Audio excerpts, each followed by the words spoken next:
Welcome back to Piers Morgan Uncensored. As Putin continues his barbaric butchering of the Ukrainian people, it begs the question, is now the time to take down the tyrant? 11 years ago this week, this tense scene captured the moment President Barack Obama and his top advisors watched the operation to kill Osama Bin Laden unfold in real time. If it's okay to take out Osama Bin Laden, then why not Putin? And could it even be done? Well, joining me now is the perfect person to ask, former Navy SEAL Rob O'Neill, a decorated Special Operations soldier who fired the shots that killed Bin Laden. Rob, great to have you on the show, a real honour for me. I've known you a long time, and it's an extraordinary story that you have, not just with that operation, but pretty much every other great operation has had you with it. So thank you for joining us. Big question people are asking, Rob. Could we take out Vladimir Putin? One. And two, would it be a good idea to do that even if we could? I don't think we could take out Vladimir Putin the way we did Osama Bin Laden simply because he's the head of state. He's got a lot more defense. He's got lines of security around him. You're not just going to be able to sneak in there under the radar like we did with Bin Laden. And I don't think it'd be worth our interest in potentially starting a nuclear war. The way to get to him is to go behind the scenes. And I know we have men and women in the intelligence service that are looking for a coup, looking for some sort of assassination attempt. But unfortunately, we here in the United States have sitting senators who like to get on television and say that out loud because they're not really worried about getting rid of Putin. They're worried about ratings for themselves so that they can get campaign funding so they can get what every politician wants, another term. And that's it. But I think the way is through a coup. And I think they have something like that planned coming up, hopefully. When you look at what's happening in Ukraine, as a military man, I mean, you must be sick, aren't you, of seeing these scenes play out on real time on social media now, which we didn't obviously have in previous wars, where you see maternity hospitals being bombed, you see Holocaust survivors being shot dead in their homes, you see refugees being targeted as they try and flee with their children. What do you think of it, Rob, and how frustrated does it make you? Well, it's very, very frustrating because a lot of these people that are taking other countries to war aren't doing it for the reasons they say. Vladimir Putin said there was a Nazi uprising in Kiev, and that's what he's telling the soldiers who are massing on the border, or they're doing, different kinds of drills. And the Ukrainian people are defending themselves, but like you said, they're being executed. Mass graves, there's death squads going in there by the direction of Vladimir Putin with no uniform, just so they can kill people and take the spoils of war. Even right now, May 9th is coming up, it's called Victory Day, where the Russians, beat the Nazis.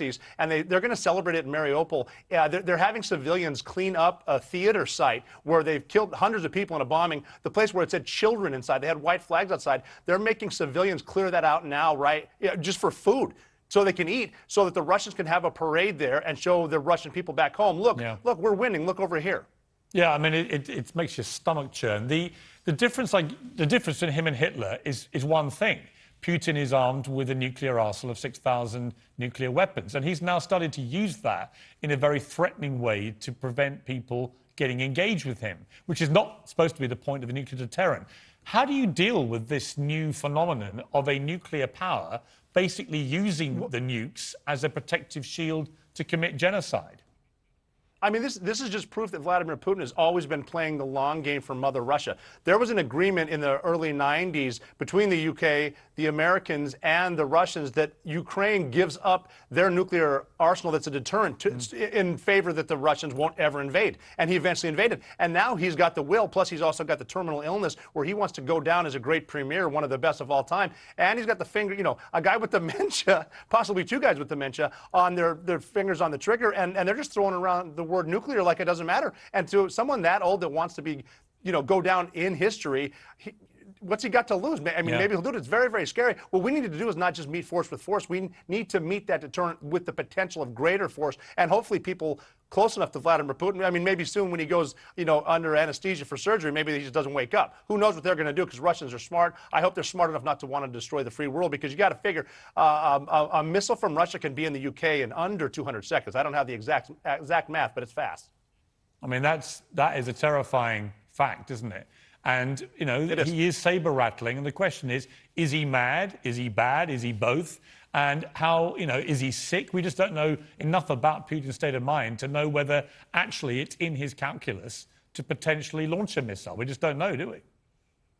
I think it's all three of those things. And his back's against the wall. He was supposed to roll through there, have Kiev and then put a puppet government up, like he did in Belarus when someone won a corrupt election. If you can imagine that happening in the world, and that's what was going to happen. They're going to keep the Ukrainian flag up. Russia has that. China rolls into Taiwan. It's all part of the big plan. But fortunately, and I don't think that Zelensky's the greatest hero that he portrays, but he was able to raise morale, and it's Ukrainian people that are fighting back, obviously with some backing from us, but they're really showing what it's like to love your country and to fight for it. That's the only good thing, if you can call it a good thing, of this whole conflict or war, is that Ukrainians are showing that you can stand up against tyranny and you can defeat it, which I think they're doing. Well, he's certainly raising their morale, and the people are fighting for him, and I think they see him as an inspiring leader. And, I remember, at the anniversary of what you did all those years ago, I remember being in New York. I flew into New York that night, and I remember just the unbelievable excitement that was in the air when news broke that Osama Bin Laden was dead. And then I had the great honour of meeting you and shaking the hand of the man that did it. And I just want to thank you again for what you did, because that was an extraordinary thing, and we're all massively in your debt. So great to talk to you, Rob. Always, anytime, Piers. Great to talk to you. Great to talk to you.